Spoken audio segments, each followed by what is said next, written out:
Now in Washington today, one man entered the arena. Chuck Hagel, the Purple Heart recipient from the Vietnam War, the former senator, nominated to be Secretary of Defense. His former colleagues met him with a fusillade of critical questions today, and ABC's chief Washington correspondent Jonathan Karl tells us about the fiery day. He's a Vietnam veteran and a former Republican senator. But today, Chuck Hagel found himself and his judgment under attack by a fellow Republican and Vietnam vet. Were you correct or incorrect when you said that the surge would be the most dangerous foreign policy blunder in this country since Vietnam? Were you correct or incorrect? Well, I'm not going to give you a yes or no answer on a lot of things. Show that today. You refused to answer that question. Hagel eventually did answer, standing by his words on the Iraq War and revealing something about the kind of defense secretary he hopes to be. I saw the consequences and the suffering and the horror of war.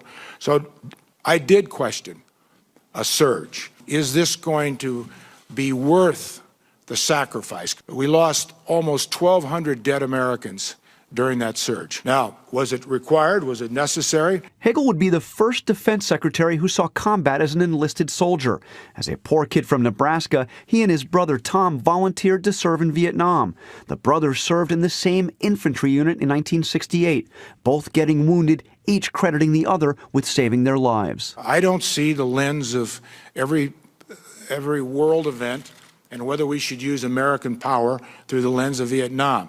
But it is part of me. Hagel's service was praised. I admire your service to your country. But he was criticized for being soft on Iran and too tough on Israel, at one point criticizing what he called the Jewish lobby. Today, he took that comment back. I should have used another term, and I'm sorry, and I regret it. And Hagel seemed to get confused about Iran, which he called an elected, legitimate government, misstating President Obama's position on Iran's pursuit of nuclear weapons. Hagel is likely to be confirmed, but even his supporters acknowledge he didn't have a particularly strong performance today, at one point acknowledging that he still needs to learn more about the Pentagon, telling the committee, quote, "If confirmed, I intend to know a lot more than I do." Those were his exact words, Diane. It was a bruising day. Thanks so much, Jonathan Karl.